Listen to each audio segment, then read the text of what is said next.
The movie kicks off with a high-voltage space gossip. There's Gerald, the mission control boss, chatting over the radio with Commissioner Roger.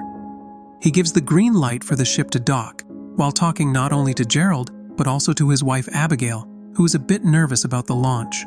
We travel back 2.5 years, landing in Roger and Abigail's backyard, where he is grilling some sensational burgers. Then, Abigail drops a bombshell. "Hey, why did NASA call the phone?" Roger learns that there's a meeting the next day about a jaw-dropping space mission.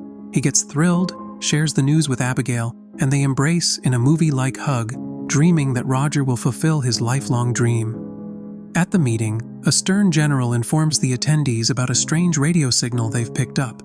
They hit play, and Roger, along with Secretary Stewart, are amazed.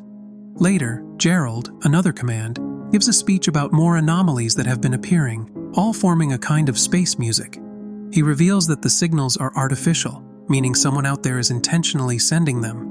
Gerald, to add more excitement, stands in front of a projected image and announces that the signals are coming from the same galaxy. Matthew, glued to his computer, adds that they have located the signals in 3 different places, including the dwarf planet Iris. Stewart, turning to Roger, explains the purpose of the meeting. Roger has to go to those places, collect samples, and if possible, find the transmitters. The operation starts in 2.5 years. The Chinese are also involved, and Stewart urges Roger to get to the marked locations quickly, compressing an 8-year plan into just 2. Gerald tells the captain that the mission will last about 10 years, but most of the time, Roger will be like Sleeping Beauty in stasis. Although Roger is married, he finds it hard to say no to an opportunity that could be the discovery of the century. He tells his bosses that his wife, Abigail, will manage without him. When Roger tells Abigail about the ordeal, she gets upset because he signed up for a 10-year adventure without asking her. Roger argues that she knew what she was getting into when they married, and that this mission is the most significant thing he could do in his life. After a serious argument, Abigail comes around and decides to support him in everything. 2.5 years later, boom! Roger is shot into space and prepares to hibernate. Before settling into his pod for the long journey, he asks Gerald to keep an eye on Abigail. And there begins his long dream. Months later, he wakes up groggy from the break.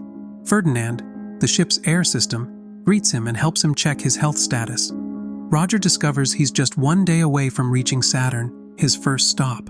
After a system report, he asks Ferdinand to update him on all the Earth messages and broadcasts he's missed, and he spends hours catching up in the vast, silent space. Our friend Roger, quite the intrepid guy, manages to enter Saturn's orbit as if he's parking his car at the supermarket. There he is, glued to the ship's window, taking a look at the surface of the giant planet, choosing where to land his ship. The ship's AI, which must be smarter than a lab mouse, assists him in this crucial decision while Roger is mesmerized by the stars. He receives a message from Gerald. This buddy heaps on the congratulations for making it this far, becoming the first Earthling to do so. Gerald, who seems to be a good friend, also passes along a greeting from Abigail. The poor woman can't speak directly because she's going through a rough patch with some serious emotional crises. After promising to tell him more gossip after the mission, Gerald reminds Roger of his main mission, to find out where the mysterious signals are coming from and to tell the world what he discovers. With those words of encouragement, Gerald cuts the communication. Roger, not wasting any time, gets ready to descend in his secondary craft. Ferdinand, the ship's AI, tells him that as soon as he disconnects from the mothership, a female-voiced, more cheerful AI will assist him. During the descent, our hero faces turbulence that would shake the bravest, but he lands like a champion without a scratch. As soon as he sets foot on the ground, Roger rushes to find the source of the mysterious signals. After a spacewalk, he discovers that the source is a lake of liquid methane. Without a second thought, he plunges into the water, which is colder than a fridge, and finds a small black sphere that seems to be responsible for the signals. Convinced he's hit the mark, he collects a sample to take a closer look later. When Roger is about to return to his ship, he sees a historic methane cloud approaching. Not being crazy, he decides it's best to wait for the storm to pass before trying to take off, as doing so under those conditions would be like lighting a barbecue in a powder keg. Meanwhile, he investigates the object he found, trying to decipher what the heck it is and what it's used for. Touching the sphere with his bare hands, Roger gets quite a scare. It sends a current through his head, something both fascinating and a bit terrifying. Without hesitation, he decides to put the object in his space backpack, just in case. Once the skies over Saturn clear and there's no longer a risk of becoming a space barbecue, Roger heads back to the mothership, already thinking about his next adventure. Settled, and with his feet up, he starts chatting with Earth. He tells them he has completed his mission and sends photos of the mysterious object so the brainiacs can start racking their brains. He also mentions that he might have messed up by touching the object with bare hands and that the sphere reacted somehow.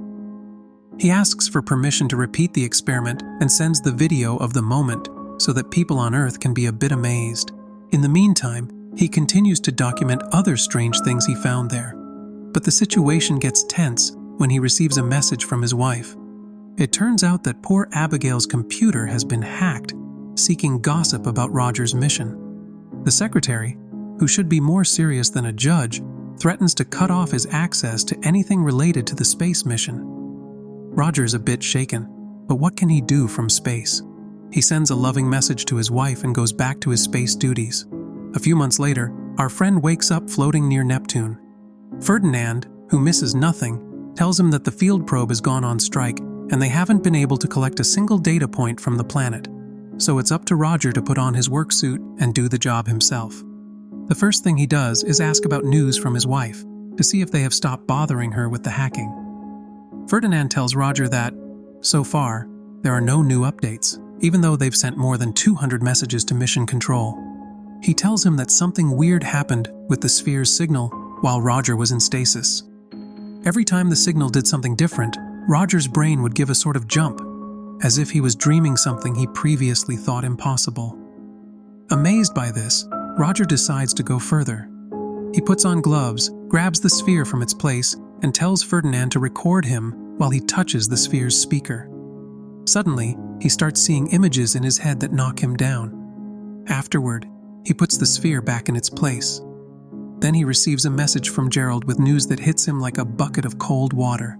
The Chinese spacecraft had an accident, and everyone on board died. Roger, without wasting time, boards his spaceship and lands softly on a low-gravity planet. He exits the spacecraft, descends a rocky cliff, and finds another sphere hidden between two rocks. As he climbs back up, he drops the sphere and loses a lot of time trying to recover it. By the skin of his teeth, he manages to get back to his ship before running out of air. Once inside, he speeds off to catch up with the mothership in orbit. Once on Melon, Roger records a video for Mission Control, reporting that he managed to rescue the second sphere and showing those mysterious objects. Ferdinand tells him that while Roger was descending, he captured some images from orbit and discovered an ocean a few kilometers under Neptune's surface, with objects moving in strange, patternless ways. Roger ponders whether they might be fish. Ferdinand is quite bugged by everything that's happening. A few hours later, Roger receives a transmission from the secretary, who is quite worried about the video of the experiment. The man warns them to stay away from the objects because they could be dangerous and they still don't fully understand what they are.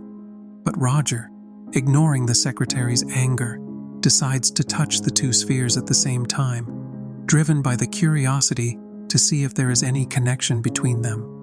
On day 2079, Roger launches his ship for his last mission before returning home. As usual, he leaves his ship upon reaching a planet in search of what he believes is the third sphere. He finds it, but it is covered in a sticky substance. Without a second thought, he collects a sample and heads back to the mothership. But when he tries to dock his ship at Melin, he finds the mechanism is locked. He tries to alert Ferdinand, but the AI is confused and starts speaking in Chinese, reminding Roger of a secret message about a possible infiltration in the system. Despite the fear he feels, Roger tries to stay calm. He tells Ferd to erase its memory before it integrates into the entire system.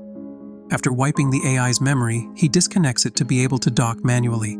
He enters Melin at full speed and gives orders to protect the ship from tampering. After securing everything, Roger breathes a sigh of relief, feeling safe for the moment.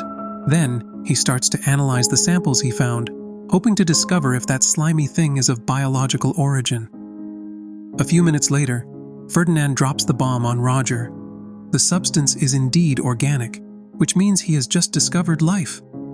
Imagine Roger's face, crazy with joy, running all over the ship as if there were no tomorrow.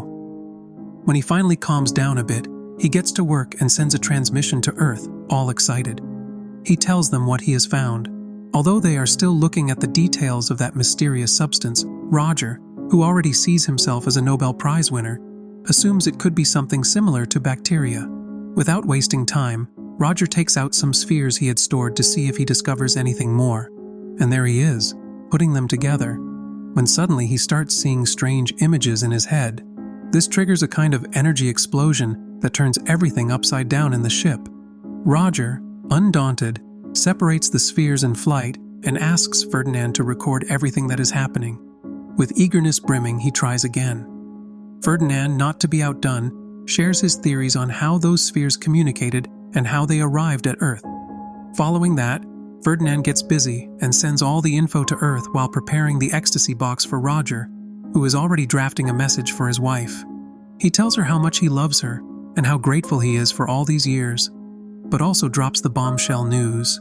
What he has discovered is so significant that he can't let it pass. He tells her he will follow the signs to another place and apologizes for what he is about to do. Roger, knowing what he is doing, tells his wife that she no longer has to feel tied to him. He bids farewell in the video message and asks Ferdinand to change course to the Hort clouds. Back on Earth at Mission Control, they go crazy. They demand that he return immediately, saying that what he is doing is illegal, that Malin belongs to the United States, and that he can't just do whatever he wants. Although enforcing these things in space is harder than finding a needle in a haystack, Mission Control insists that Roger must return. Gerald, who seems to be in charge more than anyone else, tells him to come home once and for all. But Roger, who isn't easily discouraged, continues with his plan, convinced that something incredible is waiting for him. And there you have it, he's launching into the unknown on a journey he feels is solely his own.